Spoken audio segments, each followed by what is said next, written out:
Ça permet de valoriser ce que la production PMU sait faire et ça les met en lumière et c'est vraiment, je suis très contente pour eux. Voilà. Effectivement, très heureux pour mon équipe parce que en fait, cette reconnaissance des pairs, c'est vraiment un gage important de leurs efforts et de leur investissement permanent pour faire que cette transformation, ça soit une réalité au quotidien. Et donc là, on a vraiment un vrai travail d'équipe et alors effectivement, il y a le CTO qui porte, mais derrière, il y a quand même toute une équipe. Il y a déjà l'équipe qui pilote de manière opérationnelle en fait le projet au quotidien.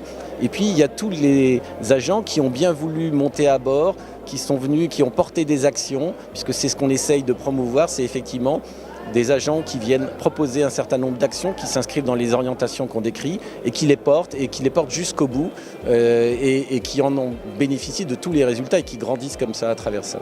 Pour toutes les équipes qui travaillent derrière moi, évidemment, c'est une grande satisfaction pour elles. Et je suis très content d'avoir remporté ce trophée. Quelles innovations vous avez portées chez Auchan ? Alors, ce qu'on a fait en fait, c'est qu'on se positionne comme cloud broker hybride. Donc la capacité à fournir des services et non plus à fournir de la machine, mais des services pour les études, pour tous ceux qui ont besoin de ressources. Donc ça change, c'est un vrai changement puisque auparavant on montait des machines, aujourd'hui on crée l'automatisation pour monter les machines. Donc, D'accord, et comment ça va évoluer? Quelle va être la suite de ce cloud? Alors ça, ce n'est que la première étape évidemment.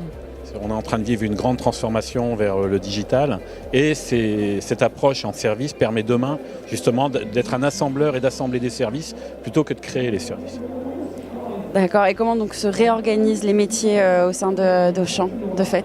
Ça va nous permettre ce qu'on appelle le fameux time to market. On a une vraie obligation de rapidité, donc de délivrer de plus en plus rapidement, de pouvoir faire du test and learn, ce qu'on appelle le test and learn, qui est de dire je peux tester quelque chose sans de gros investissements et le démonter si vraiment ça ne porte pas les résultats escomptés. Merci beaucoup et félicitations. Donc je remercie le CRIP pour ce trophée qui finalement récompense un travail de 4 ans avec mes équipes et bien sûr je le dédie à mes équipes.